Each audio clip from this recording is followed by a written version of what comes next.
Today we are continuing our review series of the 1980s with the third year in the decade. So go ahead and hop back in our time machine as we jet back to the year 1982 to count down the best movies of that year. Yeah!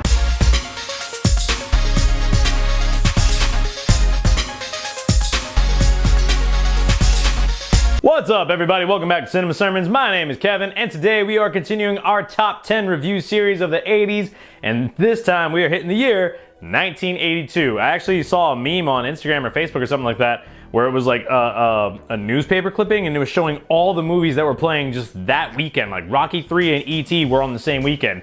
We might see those on this list. So anyway, yeah. Before we get started, hit that like, share, and subscribe button. It helps out the channel tremendously. All right, let's go ahead and count down our top 10 picks for 1982. And as a little caveat, I will say if there's a movie on here that you love that you don't see on my list, I either have not seen it or I just didn't like the movie. So that's why it's not on here. Anyway, let's go ahead and count down. Coming in at number 10 is going to be Fast Times at Ridgemont High. So I actually watched this for the first time a few years ago. It certainly wasn't one of my favorite movies that came out that year, but it has to make this list because it is just a cultural icon. Before I ever saw the movie, I knew the scene of Phoebe Cates coming up out of the pool, and I love Phoebe Cates, man. I know I'm like 40 years too late. I don't care. That woman's like Helen of Troy pretty. Phoebe Cates had it going on in the 80s. And the movie really does just follow all these different characters. It's an ensemble cast, and it really is just about life in the 1980s. Where MTV actually played music. That's right, I bought a shirt for this video series. Anyway, it was a funny movie, didn't really have a plot, it just kind of followed their lives, but like I said, it's iconic, so it comes in at number 10. Coming in at number 9 is Conan the Barbarian. This is Arnold Schwarzenegger and he's just massive, right? And he fits so well into this fantasy genre of monsters and witches and, you know, barbarians and just fits into this whole story. It's a very classic revenge tale. Conan's family was killed when he was a kid. He's sold into slavery. He ends up becoming a warrior, and then he goes on to kill the man who killed his family. Very classic revenge tale. It has monsters and, you know, sorcery and everything that you want. Number 8 is a very different movie from Conan, but number 8 is going to be An Officer and a Gentleman. So in this movie, Richard Gere plays a guy who wants to join the Navy because he wants to become a fighter pilot. So he joins the Navy, and all through basic training, Louis Gossett Jr., his instructor, is giving him crap saying, you don't belong here, you're not gonna make it. And it really is just a character-driven love story. And I'm still tougher than a $2 steak, but I love a good love story, man. And he ends up finding this woman that he falls in love with, and everyone warns him, stay away from me. These chicks are just trying to get married to a pilot. They don't care about you. And it ends up becoming a really just well-done, character-driven love story. If you have not seen this movie, you've probably seen it parodied. I know Psych parodies it. I know The Simpsons parodies it. It's got some very classic lines that I'm sure you've heard, like, I got nowhere else to go, or the scene when he's walking out carrying her and everything. It's just a really good movie, man. Like I said, it's just a good love story. Still hoping to find my love story. I know the drummer for Skillet, Jen Ledger, she's still single, so yeah. I'm just kidding. But yeah, so anyway, coming in at number 8 is going to be An Officer and a Gentleman. Number 7 is going to be Blade Runner. So this is a Ridley Scott directed film. It's a sci-fi adventure epic, right? It takes place in a dystopian future way off in the year 2019. And Harrison Ford plays a Blade Runner who essentially hunts down these cyborgs, which are called replicants. And essentially he's supposed to hunt down a group of replicants that are dangerous and killing people. And he ends up falling in love with a chick who's a replicant. And a question gets posed in the movie that still has never been answered of, is Harrison Ford's character, Deckard, is Deckard a replicant? Harrison Ford says no, Ridley Scott says yes. So let me know down below, what do you guys think? Do you think Deckard is a replicant in this movie? It's just a sci-fi genre classic. If you're a fan of the genre, you have to be a fan of Blade Runner, man. And that comes in at number 7. Number 6 is 48 Hours. So this was actually Eddie Murphy's first feature film. Stars Eddie Murphy and Nick Nolte, and it really kind of kicked off the buddy cop genre. Eddie Murphy is a criminal who gets paired with this cop, man, and this movie is just so freaking funny. My dad quotes this all the time. Just some classic scenes, just a staple of the 80s. Like I said, it started the buddy cop subgenre, and it's one of the best ones in that subgenre, man. Nick Nolte and Eddie Murphy paired together. 48 Hours is hilarious, absolutely a staple of the 80s, and I love this movie. All right, so these top 5 for me are all really top tier films, man. So coming in at number 5 is the movie Poltergeist. This is my favorite haunted house film, and it is on my list of top 10 horror movies, which I'll probably make sometime around Halloween this year.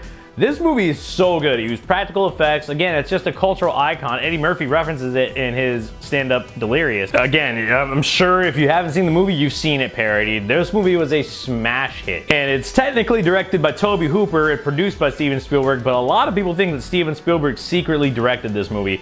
He was just unable to admit it because of contractual issues. But this movie has Spielberg written all over it. A lot of people see it as good gateway, entry-level horror, but it has got some very genuinely terrifying scenes. They're here.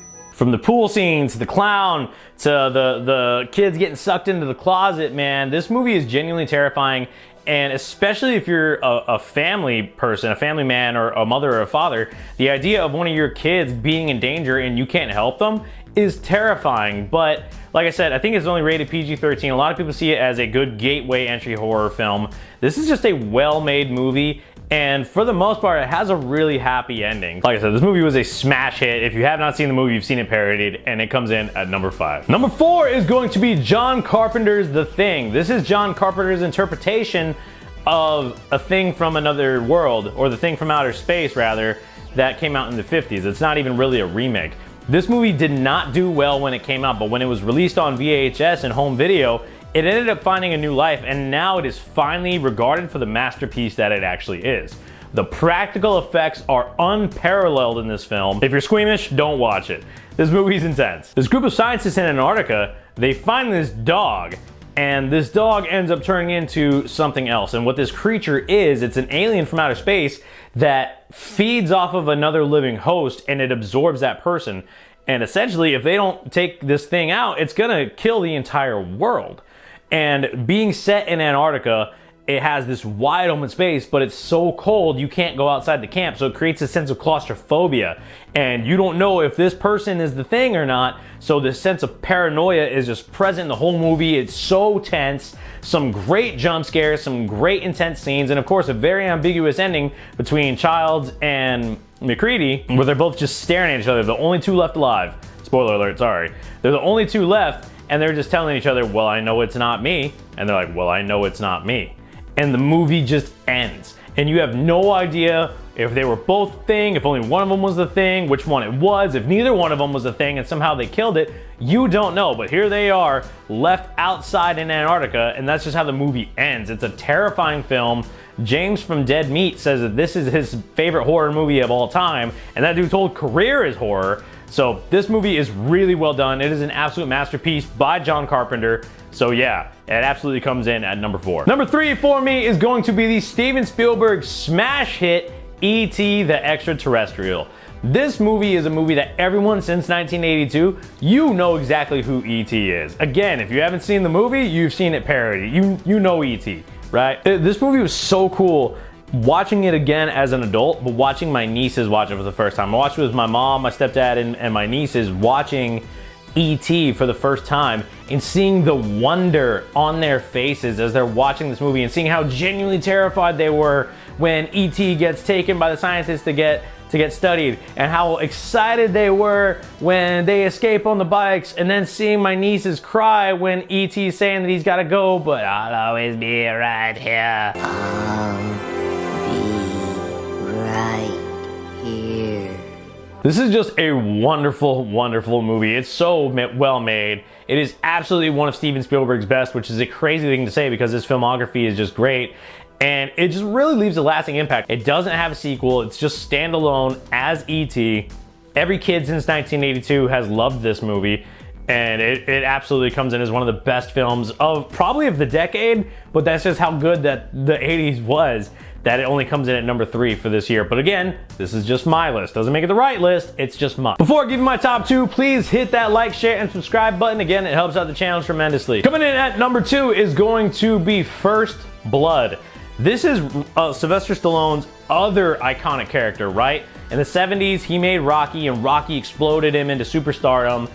Early in 1982, he makes this movie First Blood, right? And Stallone actually really rewrote the script to where it's not his original idea like Rocky was, but it came from him. It would not be what it is if it wasn't for Sly. And the first movie's really not an over-the-top 80s action movie. It's a kind of a slow burn and a interesting character study on trauma and what guys coming back from Vietnam really had to deal with. At the end of the movie, it's quite possibly some of Stallone's best acting ever. It's over. Nothing is over. Nothing. And just really showed that when these people came home from Vietnam, man, we were not equipped to deal with what they went through and PTSD and trauma and things like that. That's real trauma. And it comes out in this movie and created one of the greatest characters of all time. Everyone knows Rambo. And this really kickstarted an awesome franchise. Like I said, it's Stallone's other brain baby. This is a fantastic movie, and it absolutely comes in at number 2. But number 1 for me, the best movie of 1982 is going to be Rocky III. Now, if you disagree with my list, I completely understand because there's a lot more iconic films that came out, but I'm just such a massive Rocky fan. And Rocky III is absolutely one of my favorites. I actually think I need to redo my Rocky ranking because where I placed it with all the other Creed movies, now that it's been a little bit, I'm like, nope, I was completely wrong. Anyway, so at this point in the franchise, we've already fallen in love with Rocky, we've fallen in love with Adrian, we've fallen in love with Mickey, and we see that Rocky is very accustomed to the champion's lifestyle. He's got the money, he's got the cars, he's well educated now, he can read now, he's doing commercials like he couldn't do in Rocky II, and he loses that fire, he loses that hunger. And Clubber Lang, played by Mr. T, is hungry and ready, and he wants everything that Balboa has. And when he loses the first fight and Mickey dies, Apollo Creed from the first 2 movies has to come back and get Rocky ready, get that eye of the tiger back so he can come back and win that title. But it's not even just about winning, it's about overcoming your personal fears, overcoming your inner demons. And me being a competitor myself, me being a NCAA wrestler and a high school wrestling coach, I understand that sometimes you get a little bit complacent and sometimes you need that fire back. I love a good gritty training room. Like Mickey said, let's get some blood, sweat, and tears going in here. And you just got to get that fire back. And I understand having to overcome mental blocks and, you know, whether in life, right? Whether you're using the boxing movie as an allegory for life like Rocky was, man, sometimes you got to overcome those losses. And Rocky III does it perfectly of saying, hey, I'm scared, but I'm going to do this anyway. And even if I lose with no excuses. And that is just one of the greatest lessons that we as a competitor can take, as a coach can take, and just in life, man. And I absolutely love this movie. It's where the movie starts to get a little bit cheesy and less grounded in the 80s, but I love it. And it absolutely comes in for me at number 1. The best movie of 1982, Rocky III. All right, guys, that is all I have for today. Please let me know down below in the comments, what is your favorite movie of 1982? It's probably not Rocky III. So if you disagree with me, let me know down in the comments. Just do so respectfully, man. And remember, I love you, Jesus loves you. That's our story and we're sticking to it. See you guys.